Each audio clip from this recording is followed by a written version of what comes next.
Hey ladies and gentlemen, boys and girls, Mel Herbert here for a Talking Tesla Tweener.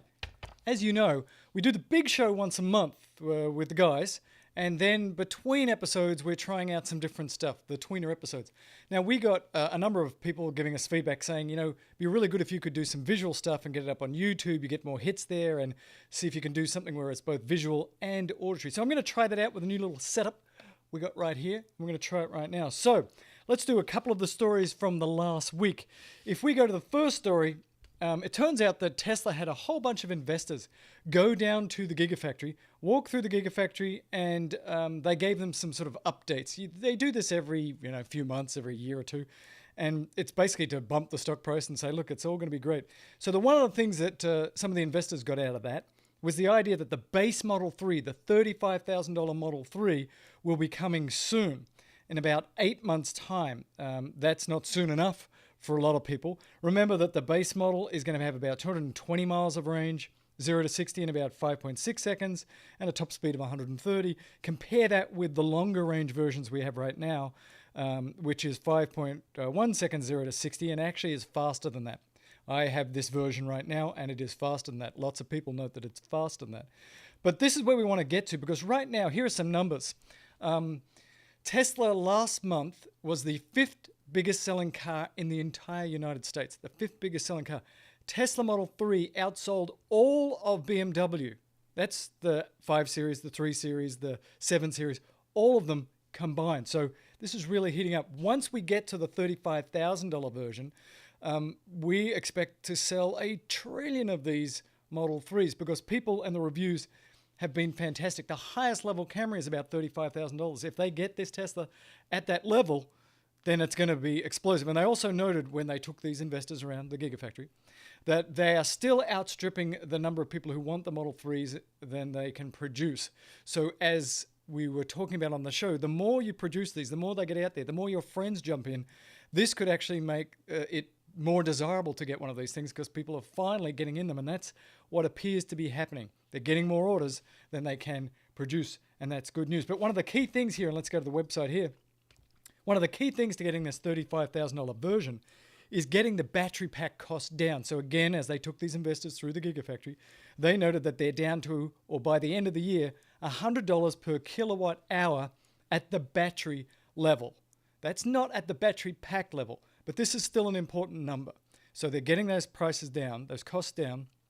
And so for Model 3, the battery is the thing that costs the most. So if you can get that cost of the battery down, the completed battery, less than 100 per kilowatt hour, so that's the cells and the electronics and the cooling and all the microsystems. If you get that down less than 100, then you can create cars that are very competitive with gas cars.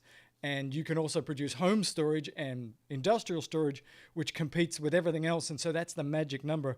And we know that we're going to get there quick as long as commodity prices stay about the same. Like if there is a problem with getting lithium from Chile or Australia or cobalt from Africa, then that could change things. But if those commodity prices stay about the same, they can get under this $100 per kilowatt hour at the battery and at the pack level. That's the key thing, at the pack level. So now they're talking about they're doing it at the cell level. And here's just sort of a picture of the Gigafactory. It is enormous. It's only about 30% done. And some of the reasons you're getting down to these numbers is simply the fact that they have scale. And once you get to scale, you can produce these things at lower and lower cost. Another thing we've seen a lot this week is the Tesla truck has been around a lot.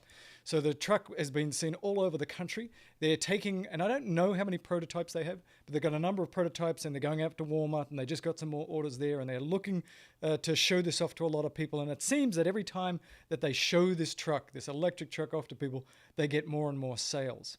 They said again on this tour that they don't expect to do serious production until 2020, which suggests that they're going to do non-serious production before then. So it's nearly 2019. So it's only a year and a half away until we get some serious truck production. We're excited because the CO2 produced from trucks is a lot. It's a significant percent of the CO2 put into the atmosphere. And we should talk about that because right now there is a giant hurricane off the coast of the Carolinas. And we know from the modeling that these hurricanes are getting bigger and they're getting worse. As the temperature of the ocean increases, that is the driver, that is the battery for these big storms, and it's sucking up more and more rain or more water into these hurricanes, and that's where the devastation is. Everybody likes to talk about how fast the wind is, but the real devastation in the future is just the sheer amount of volume that these hurricanes can now drop because they've sucked up so much of this warm water into them. And so we are going to see, no doubt, in the next few days, just terrible flooding through the Carolinas. We'll see which way that hurricane goes. But one thing that Tesla is doing specifically for its Tesla owners in these affected areas is as they've done in the past.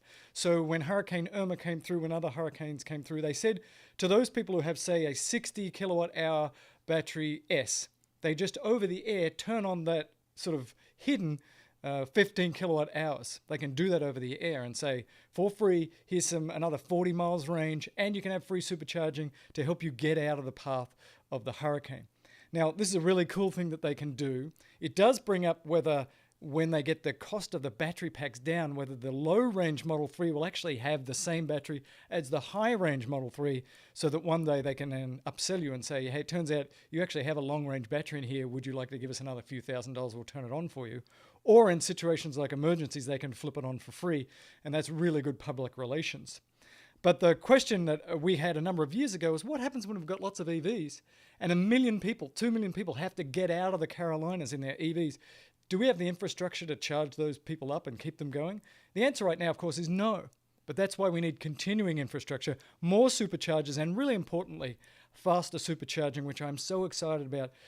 Hopefully by the end of the year, we're going to see version 3 of supercharging.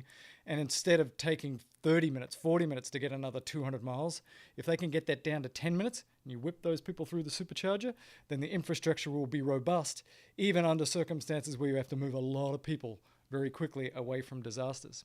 And finally, the big news this week was obviously Elon did an interview with Joe Rogan. Joe Rogan is sort of this sort of comedy sports guy, but he interviews a lot of different people.